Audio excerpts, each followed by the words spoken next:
नमस्कार, मैं राजलक्ष्मी लाइव लगातार से आप सभी का स्वागत करती हूँ। हमारे साथ अभी मौजूद है हीरा फ़ातिमा, जो 2019 में यूक्रेन में मेडिकल की पढ़ाई करने के लिए गई थी। टेर्नोपिल्स शहर से मेडिकल की पढ़ाई कर रही थी और ये अभी 2 दिन पहले ही शहर लौटी है। हम आपका पहले तो स्वागत करते हैं क्योंकि आप सही सलामत अपने देश, अपने शहर, अपने घर में मौजूद है अभी। क्या कुछ अनुभव रहा वहाँ पर, क्योंकि हालात जैसे अभी मीडिया से मालूम चल रहे काफ़ी ख़राब है वहाँ पर। मंज़र तो वहाँ का काफ़ी डरावना था। जैसे कमज़ोर दिल वाले तो नहीं रह सकते वहाँ पे।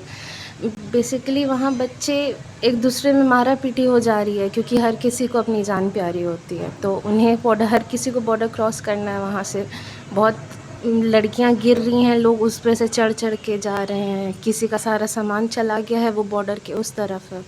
तो बहुत किसी को बहुत ज़्यादा परेशानी हो रही है, कोई चला के करके आसानी से निकल जा रहा है, क्योंकि वहाँ अगर आप खड़े रह जाओगे तो आप नहीं निकल सकते। अगर आप चाहोगे कि नहीं हम लोग लीगली तौर पे निकले या एकदम रूल्स वाइज, तो ऐसा नहीं हो सकता।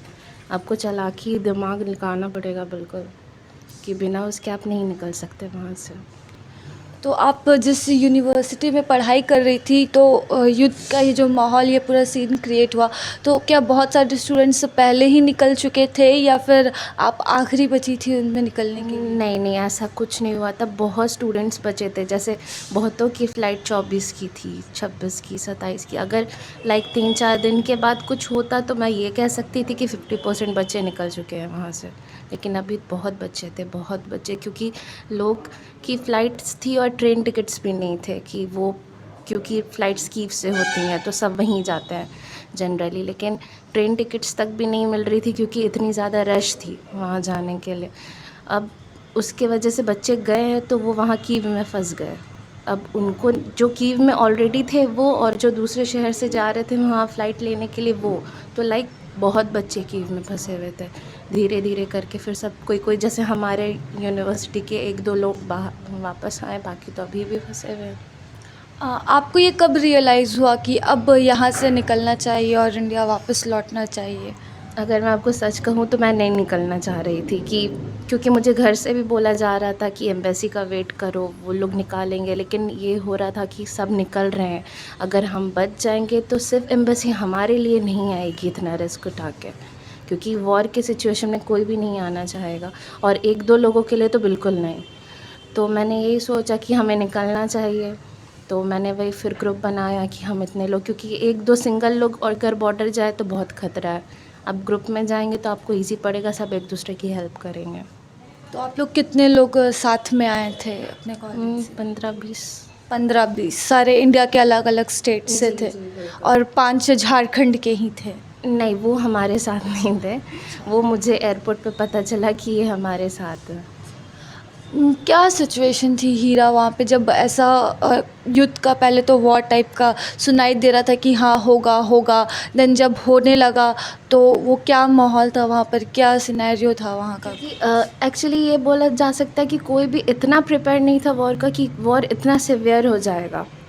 क्योंकि सबको ये लगा था कि यूक्रेन छोटा है, वो मना कर लेगा या कुछ लाइक न्यूट्रल पीस समथिंग हो जाए बीच में, तो बहुत अच्छी बात है। हम लोग इसी का वेट कर रहे थे, और मैं तो 23 को रात में टिकट भी करा रही थी कि नॉर्मल फ़्लाइट की 4 मार्च की, कि मैं वापस आ जाऊं, क्योंकि यूनिवर्सिटी ऑनलाइन भी नहीं कर पा रही थी, क्योंकि जाहिर सी बात है वहाँ के लोकल जो यूक्रेनियंस हैं उनकी क्लास ऑफलाइन है, तो कोई ये बोले फिर आप इंटरनेशनल स्टूडेंट्स के ऑनलाइन कर दिए, तो ये इट्स लाइक डिस्क्रिमिनेशन।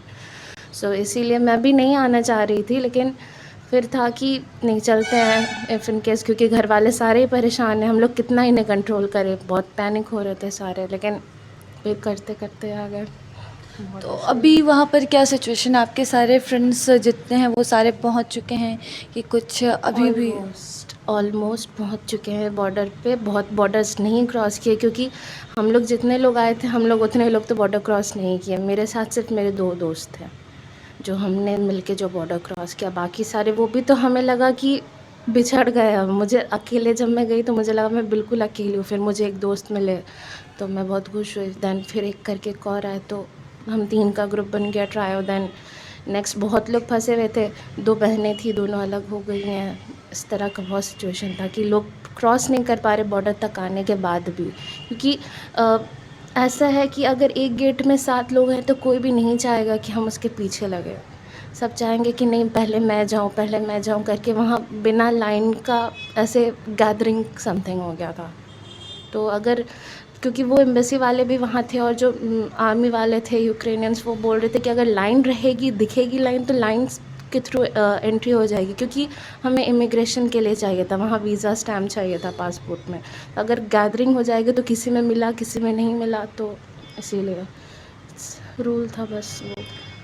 वहाँ पे वॉर की क्या सिचुएशन थी, क्योंकि आप पढ़ाई कर रहे थे, पढ़ाई के दौरान अचानक से बॉम्बार्डिंग की आवाज़ें, क्योंकि ये काफ़ी यहाँ पर सुनाई दे रही है कहीं ना कहीं कि ये सारे सिचुएशन, वहाँ पर खाने की दिक्कत, और अभी कुछ दिनों पहले ही एक इंडियन स्टूडेंट जो कि फूड पैकेट लेने के लिए गए थे और गोलीबारी में उनकी जान चली गई। क्या सिचुएशन थी, क्योंकि आप वहाँ से होकर आ रही हैं?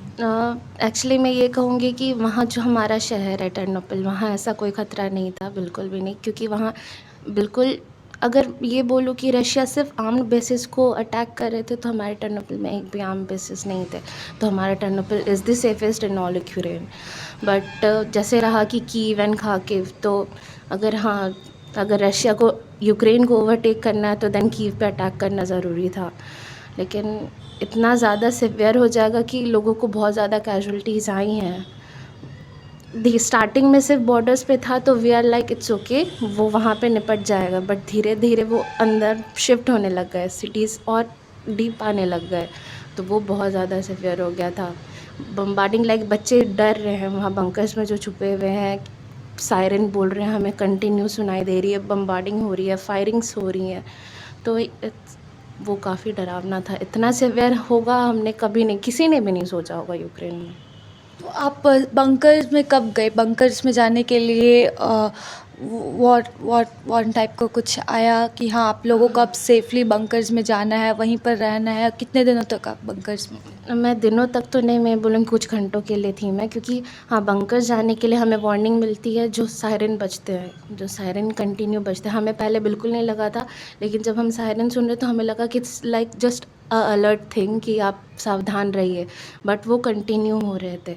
इट मीन्स कि आपको जाना ज़रूरी है, क्योंकि ऐसा हो रहा था कि हो सकता है कि कुछ हो, तो लाइक अच्छा है कि पहले ही अलर्ट कर दिया, तो सब जा रहे थे, देन वी हैव टू गो।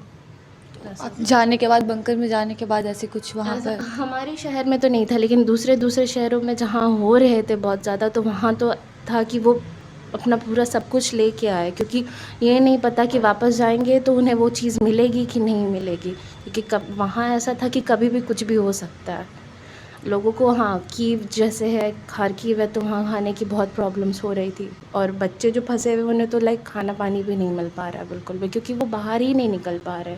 और मेन प्रॉब्लम है कि अगर उन्हें उस शहर से बाहर निकलना है तो उन्हें एक ट्रांसपोर्टेशन चाहिए, वहाँ कोई ट्रांसपोर्टेशन भी अवेलेबल नहीं है। और जाहिर सी बात है कि अगर कोई टैक्सी या बस वाला अपनी रिस्क पे उठा के, अपनी लाइफ को रिस्क पे रख के किसी को क्यों पहुँचाएगा कहीं भी, सबको अपनी जान प्यारी है। तो हीरा, अभी आप आ चुकी हैं, ये वॉर की जो सिचुएशन है लगभग उससे आप बाहर आ चुकी है, जो भी यूक्रेन में हो रहा है उससे बाहर आ चुकी है। यहाँ पर आकर, अपने घर में आकर सुकून के अलावा, शांति के अलावा, आप अभी यूक्रेन के लिए क्या महसूस कर रही है, और वहाँ पर क्या कुछ सिचुएशन अभी भी आपको पता चल रहा है और डर सता रहा है किस बात का? सिर्फ ये कि बच्चे बहुत तकलीफ़ में हैं वहाँ पे, और बहुत सारे बच्चे पोलैंड बॉर्डर से गायब तक हो गए। वो उनका अभी तक कोई अता पता नहीं कि वो आखिर है कहाँ, कोई कांटेक्ट नहीं है।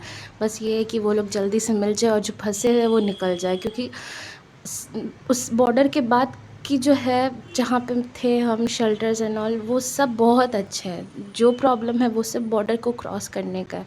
लेकिन बहुत सारे बच्चे हैं कि पहले से आए हुए हैं, 2-3 दिन से वो बॉर्डर क्रॉस नहीं कर पा रहे हैं, क्योंकि इतनी भीड़ है वहाँ पे कि बस बच्चे सेफली चले जाए, क्योंकि बहुत कैजुअलिटीज़ बच्चों को भी आ रही हैं। लड़ाई झगड़े में भी हो रहा है, धक्कम धुक्की में भी हो रहा है, वो पूरा किसी के सर फूट जा रहे हैं, किसी के पैर मुड़ रहे हैं, फ्रैक्चर हो रहे हैं, बहुत कैजुअलिटीज़ बहुत आ रही हैं बच्चों को। अगर ऐसा रहेगा, क्योंकि अब पोलैंड बॉर्डर में तो काफ़ी ठंड भी है और वहाँ खाना पानी भी बिल्कुल नहीं है, तो ऐसा रहेगा तो बच्चे काफ़ी मर जाएंगे। ये तो समझ आ रही है हमें। अगर ये कुछ दिन तक ये सिचुएशन बिल्कुल, अगर कोई बच्चे 4-5 दिन रहे तो शायद ही बचेंगे, क्योंकि वहाँ स्नोफॉल हो रही है हवा के साथ, और वो बहुत ठंड है, बहुत ठंड।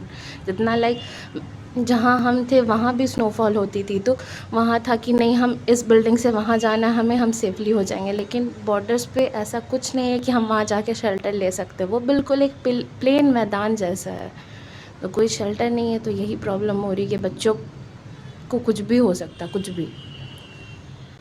वहाँ से यूक्रेन से यहाँ तक आने में इंडियन एम्बेसी का कितना सहयोग रहा आपको, या सहयोग रहा या नहीं रहा है, क्या रहा?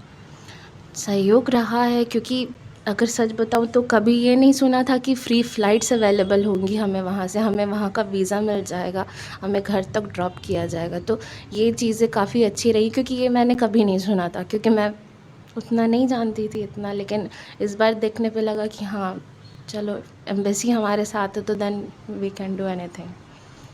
अब आपको क्या लग रहा है, कब तक सारी सिचुएशन पहले की तरह हो जाएगी और पहले की तरह आप ऑफलाइन क्लासेस करने के लिए अपने उधर शहर जाएंगे और अपने यूनिवर्सिटी में पढ़ाई शुरू हो पाएगी? क्या डर सता रहा है इन सब के बीच? जब तक दोनों में से कोई एक कंट्री हारेगा नहीं, क्योंकि कोई हारने के लिए तैयार नहीं है, कोई ड्रॉप आउट नहीं करना चाह रहा है।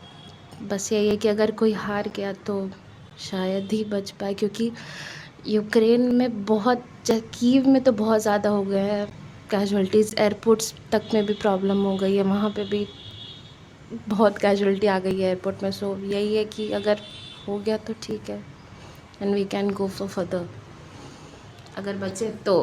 बचे तो जी। तो यहाँ पर एक अगर ज़रूर रहेगा, क्योंकि आपको बता दूँ और आपको पहले से भी पता होगा कि भारत के बहुत से स्टूडेंट्स मेडिकल की पढ़ाई करने के लिए यूक्रेन जाते हैं, और वहाँ पर मेडिकल की पढ़ाई काफ़ी अच्छी होती है और भारत से कम फीस पर होती है। ऐसे में भारत के मेडिकल की पढ़ाई करने वाले बच्चों की संख्या यूक्रेन में काफ़ी अधिक है। अभी बहुत से बच्चे बचे हुए हैं जो यूक्रेन से सेफली नहीं आ रहे हैं, और एक बच्चे की मौत की खबर के बाद सभी घर वालों के मन में एक डर ज़रूर है।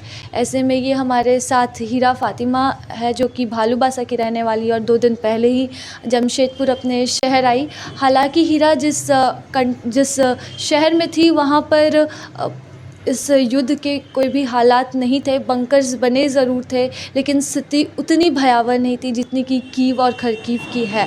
और हीरा का यही मानना है कि अगर यहाँ पर एक अगर ज़रूर आता है, फिर से कहूँगी कि अगर सब कुछ, अगर लोग बचे और युद्ध ख़त्म हुआ तो वो वापस पढ़ाई करने के लिए ज़रूर जा पाएंगे, नहीं तो फिर ये स्थिति कब तक सामान्य हो पाएगी यह कहना बहुत मुश्किल है। तो इसी के साथ नमस्कार, मैं राजलक्ष्मी लाइव लगातार से। न्यूज अपडेट के लिए आप हमारे चैनल को सब्सक्राइब करें। आप हमें फेसबुक और इंस्टाग्राम पर भी फॉलो कर सकते हैं। बने रहे लगातार.in के साथ।